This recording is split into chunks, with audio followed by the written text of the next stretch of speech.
Hey everybody, welcome back to another bi-weekly update video. We got a lot going on today. So, first things first, some housekeeping. My book, An Ocean of Others, comes out in exactly 2 weeks. Ooh, this is exciting. My first book. We are almost, I just checked, at 50 pre-orders for the ebook version, which is kind of mind-blowing since I am a nobody and I've never put any writing out before. So I just want to say thank you to everybody. If we could get to 50 pre-orders, that would absolutely make my year, to be honest. So yeah, the pre-order link is down in the description below. If you want to pre-order a signed version of the paperback, I also have a store on my website. Pre-orders are live for that right now. Somehow we've sold stuff through there too, which is super exciting. Yeah, thank you guys so much for all the support. It really means a lot to me. All right, but the other big news we've got today is that Grave of the Waiting is getting new album art, or I should say it has new album art. It's already done. So, I mean, if you've seen the thumbnail for this video, then it's probably no surprise. So let's just get right to it. Here it is. Grave of the Waiting, a sci-fi horror serial.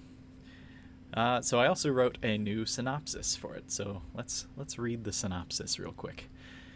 From darkness they called, from ruin we answered. Humanity's extinction is just around the corner. Ada Bryce is sure of it. When the chain's virtual reality is indistinguishable from real life, why not choose to remain shackled? It's easy to put Earth's slow decay out of mind when distracting simulations are available with no more than a thought. Struggling to find purpose in this collapsing world, all Ada can do is make sure her own family's energy needs are taken care of, until death inevitably comes to claim everyone she loves. Only, she's failing as a mathematician. She's already failed as a mother, and she's given up trying to escape the tragic memories that haunt her. So when she's offered the chance to leave Earth while ensuring her family has the energy they need to survive, Ada seizes it and embarks on a dangerous mission. She travels to a rogue planet with 4 other volunteers, an energy war veteran, a zealous psychonaut, a no-nonsense scientist, and the world-renowned founder of the Unity, the organization sponsoring the mission. However, the Unity's founder is far from trustworthy. The rest of Ada's crew are unaware of the true purpose of their mission, and on this journey, they will learn that Earth is far from the worst place in the solar system. As firmly as Ada believes her home planet is beyond saving, it may be worth fighting for after all, for when she and her fellow crewmates step foot on a new world, their presence awakens old life, life that calls out and seeks to reconfigure the Earth for itself. So there it is. I haven't touched that synopsis for almost a year now, so I figured it was due for an update. If we're going to give it new cover art, we got to give it a new blurb too, right? Oh man, so this is super exciting. Here is the front cover. I have a link if you want to read more about how this was created. I generated all of this with just AI because I spent a ton of money on this cover art, and I didn't have the budget to hire someone as talented as Felix Ortiz for a story that I'm just giving away for free on my website. But I'm pretty happy with how it turned out. Overall, I think it cost me about 4 hours and 10 minutes, or sorry, not 10 minutes, $10 to create this cover art. And yeah, look at this. 2 books here. Kind of got like a fire and ice. I didn't plan that, but that's just how it turned out. All right, yeah, links down in the description to pre-order An Ocean of Others or to read more about the process behind this cover art. But let's get to what we do every 2 weeks, and that is to wrap up this writing sprint and kick off the next one. So let's get rid of this and head over to our Trello board here. But before we look at Trello, I just wanted to point out something that I forgot while recording the initial video, which was to mention that all of the Grave of the Waiting chapters now are going to have these generated feature images, which are related to the chapter, either figuratively or literally. Most cases figuratively. But yeah, like this first chapter takes place during a war. It's like in a bombed out hospital. And, you know, we got some, like, sci-fi sort of jet thing here. Yeah, they're all going to have this. All of them are different. Like, take a look at the next one here. So, yeah, this is meant to be representative of kind of Ada and all of her ghosts just in space, because it kind of starts that way as she transitions into virtual reality. Let's look at one or two more here. Let's see, this one. Oh yes, this one is kind of representative of a virtual reality environment that she goes to. This is one of the more literal ones. But yeah, it's nice. The AI stuff is super easy to use, so I figure might as well get some cool artwork to go with each of the chapters. This is one of my favorites. It looks just like so magical, doesn't it? But yeah, I won't tell you what all this stuff is about. You got to read the story if you want to figure it out, if you want to know. So yeah, anyway, just wanted to mention that because I totally forgot while recording the video. So yeah, let's get back to it. All right, so first things first, we got to read our demos. Chapter 22, here it is. They were Constance's memories.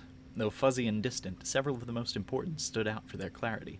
The pride at founding the Unity, the horror at discovering her friends dead after the fusion prototype failed, the resignation as she learned of her deteriorating state, replaced by the determination to prevail.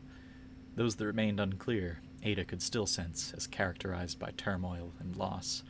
Constance clung to the few positive experiences she had, and Ada understood why her friend had been so reticent to share details of her past with the rest of the crew.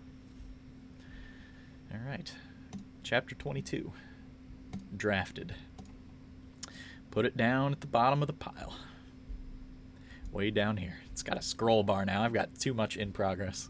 All right, Chapter 23. The simulated environment changed and drew from Ada a bitter laugh. It was Earth, shown changing from dull brown and gray to lush green and sky blue. Plant life grew, the clouds cleared, and the sun shone. Colossal bots replanted entire forests, rerouted rivers, stood up alien skyscrapers and human cities. Bots of this type Ada had never seen before. They hulked over buildings, then began expanding on the existing structures, integrating human and waiting architecture into something brand new. Well, spoilers there, huh? That's okay. You gotta tease a little bit of what's going on in this story in these demos. Chapter 24. Uh-oh. Guys, I didn't finish Chapter 24. Yeah, so something funny happened in Chapter 24. I finished the summary, which I've talked about before. I like go through and hit all my plot points and just kind of like lay it all out in a way that is super rough and like definitely not something I would consider a first draft. But yeah, I was having trouble with Chapter 23 and Chapter 24 because I kind of like wanted to project ahead what needs to happen next, because we are getting really close to the end of the story at this point. And I feel like my villain kind of outsmarted me. Like, in an outline, you have like a real high level understanding, like, oh, Ada goes here. She confronts the villain. And then she escapes and does something else. All right, yeah, easier said than done. The villain, she's confronting the villain. How the hell is she going to escape and survive? Like, all right, now I've got to think about all of this implementation and all the story pieces that are in place that will help her do this. And I was struggling. Yeah, I feel like the villain kind of outsmarted me. It took me a while to come up with something that I think is satisfying and that doesn't feel like Deus Ex Machina, because I hate when that happens in stories, when it's like, oh, and then she gets lucky and something comes and saves the day. And yeah, that's not satisfying. You want your character to solve the problems using like their own wit or bravery or something. Like, there has to be some like some good reason that they survive. It can't just be because they have plot armor, right? So yeah. But a funny thing happened while I was projecting forward and like planning out all of the rest of the chapters.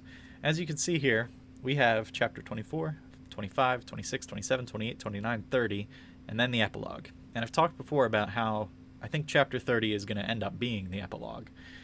Well, now I went through and kind of did a real brief outline of all the coming chapters and just started at chapter 24 and then went forward. I think chapter 27 is going to be the epilogue now. So just somehow, I guess in my original outline, these things that I planned for full chapters just weren't fleshed out enough, and they ended up getting combined, or in some cases just kind of like reconfigured in a way. So yeah, even though I missed chapter 24, accounting for this being in the epilogue now, I checked, and if I continue to hit the goals that I've set out in the sprint, like the writing plan that we had set out a couple weeks ago, I will still finish 2 sprints ahead of time, which is 4 weeks ahead of time, almost a month ahead of schedule, or more than a month ahead of schedule, actually. So yeah, because of that, I was like, all right, you know what? I'm not gonna push myself too hard to get chapter 24 done if I feel like I'm still going to be 4 weeks ahead of schedule.